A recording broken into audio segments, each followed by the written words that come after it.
Ramu station master था। सीधा साधा आदमी, अकेला काम। हर दिन की तरह वह अपने काम में मग्न रहता था, बिना किसी शिकायत के। उसका परिवार शहर में रहता था। उसकी पत्नी और बच्चे जो उसे बहुत याद आते थे, लेकिन काम की मजबूरी उसे उनसे दूर रखती थी। वो स्टेशन पर अकेला रहता था। दिन भर की थकान के बाद रात को स्टेशन की शांति उसे सुकून देती थी। छोटा सा स्टेशन, रात को सुनसान, चारों ओर सन्नाटा पसरा रहता था। बस कभी कभी ट्रेन की सीटी की आवाज सुनाई देती थी। रामू को पहले तो अकेलापन बुरा नहीं लगता था। उसे लगता था कि यह शांति उसे अपने विचारों में खो जाने का मौका देती है।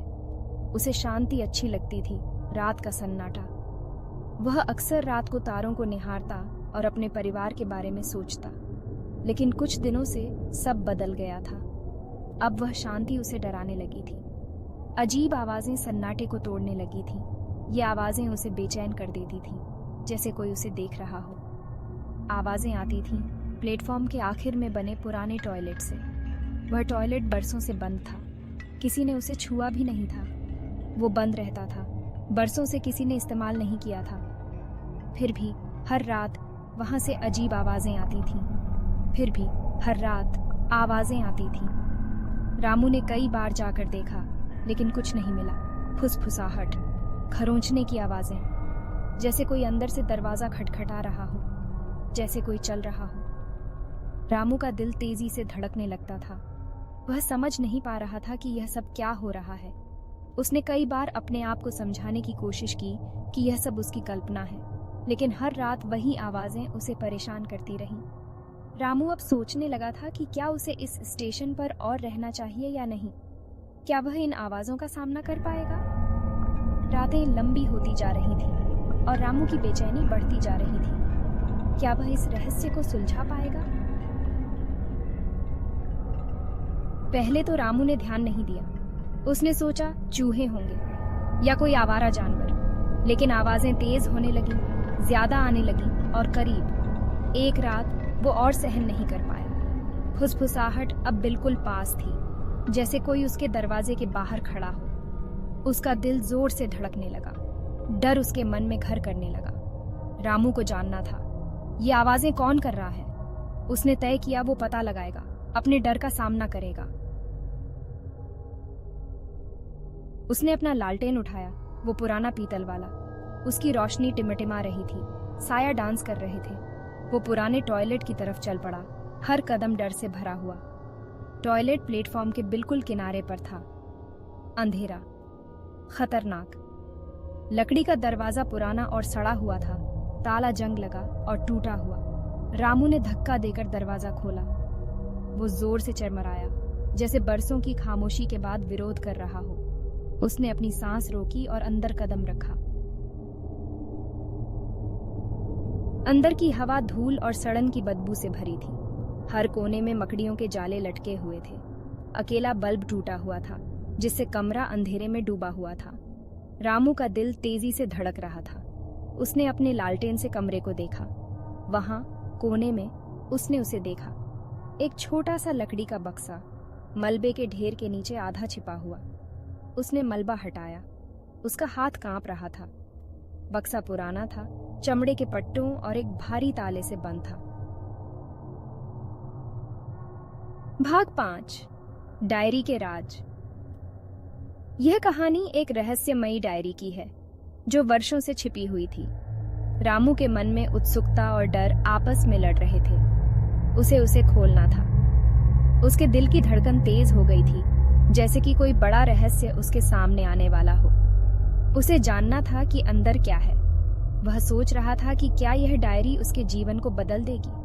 उसने चाबी की तलाश की। उसके हाथ कांप रहे थे। हर कोने में, हर दराज में उसने चाबी ढूंढी। आखिरकार उसे मिल ही गई।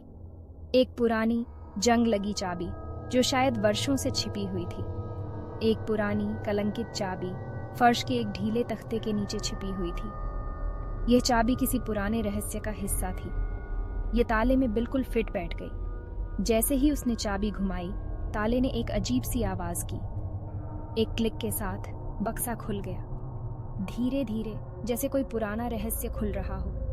अंदर एक डायरी पड़ी थी जो चमड़े से बंधी हुई थी और बहुत पुरानी लग रही थी। उसके पन्ने उम्र के साथ पीले पड़ गए थे। और एक तस्वीर, यह तस्वीर भी बहुत पुरानी थी। स्टेशन मास्टर की वर्दी में एक आदमी, उसका चेहरा पीला। ये तस्वीर किसकी थी और ये डायरी किसकी थी?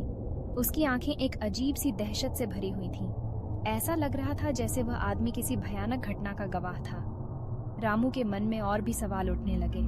क्या ये डायरी उस आदमी की थी? और अगर हाँ, तो इसमें क्या लिखा था? रामू ने धीरे धीरे डायरी के पन्ने पलटने शुरू किए। हर पन्ने के साथ उसकी उत्सुकता बढ़ती जा रही थी। डायरी के पन्नों में छिपे राज अब सामने आने वाले थे। भाग 6, स्टेशन मास्टर की किस्मत। रामू का खून ठंडा पड़ गया। उसने वर्दी पहचान ली। यह उसकी जैसी ही थी। उसने डायरी खोली और पढ़ना शुरू किया। डायरी पिछले स्टेशन मास्टर की थी, जिसका नाम शंकर था। वह भी स्टेशन पर अकेला रहता था। उसका परिवार बहुत दूर था, लेकिन शंकर अकेला नहीं था। उसे एक आत्मा परेशान करती थी, एक दुष्ट शक्ति जो रात में स्टेशन पर घूमती थी। भाग 7, आत्मा का बदला। वह आत्मा एक पूर्व कर्मचारी की थी, जिसकी स्टेशन पर एक भयानक मौत हुई थी। एक ट्रेन से कट गया था। उसका शरीर बुरी तरह कुचल गया था। अब उसकी आत्मा बदला लेना चाहती थी। स्टेशन पर रहने वालों को प्रताड़ित करना, उन्हें डर से पागल कर देना। शंकर ने फुसफुसाहट, खरोंच, देखे जाने की भावना के बारे में लिखा था। आत्मा कठोर थी, बेरहम। भाग 8, रामू के दिल में दहशत। रात का सन्नाटा और अंधेरा, हर कोने में छिपा हुआ डर। रामू का दिल उसकी छाती में जोर से धड़क रहा था। उसने आगे बढ़ा। उसकी आंखें डर से चौड़ी हो गईं और उसके हाथ कांपने लगे। शंकर की प्रविष्टियां और अधिक हताश और अधिक भयभीत होती गईं। हर पन्ने पर डर और निराशा की कहानियां थीं। आत्मा मजबूत होती जा रही थी। शंकर के परिवार को धमकी दे रही थी। हर रात वह और अधिक शक्तिशाली हो जाती थी। फिर आखिरी प्रविष्टि, जल्दबाजी में लिखा गया एक संदेश। वह यहाँ है। शब्दों में छिपा हुआ डर स्पष्ट था। मैं अब उससे नहीं लड़ सकता। शंकर की आवाज में निराशा और हार का भाव था। वह मेरे परिवार के लिए आ रहा है। हर कदम के साथ डर और बढ़ता गया। भगवान हम सबकी मदद करे। शंकर की प्रार्थना में छिपी हुई उम्मीद की आखिरी किरण। रामू का खून ठंडा पड़ गया। उसकी सांसें तेज हो गईं और उसके शरीर में कंपी छा गई। उसने डायरी बंद कर दी। वह समझ गया। अब उसे पता चल गया था कि शंकर ने क्या झेला था। आत्मा असली थी और यह यहीं थी, अभी। रामू ने अपने चारों ओर देखा। हर छाया में छिपा हुआ डर महसूस किया। उसने धीरे धीरे कदम बढ़ाए, हर आवाज पर चौकन्ना। उसे पता था कि अब उसे भी उसी डर का सामना करना पड़ेगा। एक मोमबत्ती की टिमटिमाती लौ ने कमरे को हल्का सा रोशन किया, लेकिन डर की छाया और गहरी हो गई। उसने एक पारिवारिक फोटो को देखा और उसकी आंखों में आंसू आ गए। क्या वह अपने परिवार को बचा पाएगा? उसने गहरी सांस ली और खुद को तैयार किया। अब उसे इस आत्मा का सामना करना था, अपने परिवार की रक्षा के लिए। आत्मा धीरे धीरे पास आ रही थी, लेकिन इस बार रामू तैयार था। उसने अपने डर को काबू में किया और आत्मा का सामना करने के लिए खड़ा हो गया। भाग 9, एक हताश भागने। वह पीछे हट गया। उसका पैर एक ढीले तख्ते पर पड़ गया। वह गिर गया। लालटेन फर्श पर गिर गई, जिससे कमरा अंधेरे में डूब गया। दहशत उसके अंदर दौड़ गई। वह अपने पैरों पर चढ़ गया। उसके हाथ कांप रहे थे। उसे बाहर निकलना था। वह टॉयलेट से बाहर भागा। रात में उसने पीछे मुड़कर नहीं देखा। वह अपने पीछे फुसफुसाहट सुन सकता था, अब करीब, गुस्से में। वह तब तक दौड़ता रहा जब तक वह स्टेशन की इमारत तक नहीं पहुंच गया। भाग 10, भूतिया स्टेशन। उसने अपने पीछे दरवाजा जाक्लोपनुल। उसकी छाती फूल रही थी। उसका शरीर कांप रहा था।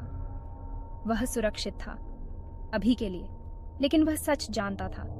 स्टेशन पर एक ताकतवर आत्मा का साया था और अब यह उसके लिए आ रही थी। वह इंतजार नहीं करेगा। वह आत्मा को जीतने नहीं देगा।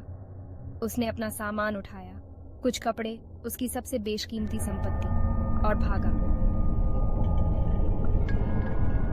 भाग 11। कभी वापस ना आना। वह दौड़ना बंद नहीं किया जब तक वह अगले शहर तक नहीं पहुंच गया।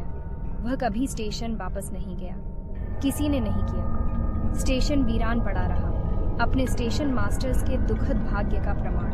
और फुसफुसाहट वे जारी रही। स्टेशन पर भूतिया आत्मा की एक भयावह याद दिलाता है अपने अगले शिकार की प्रतीक्षा में।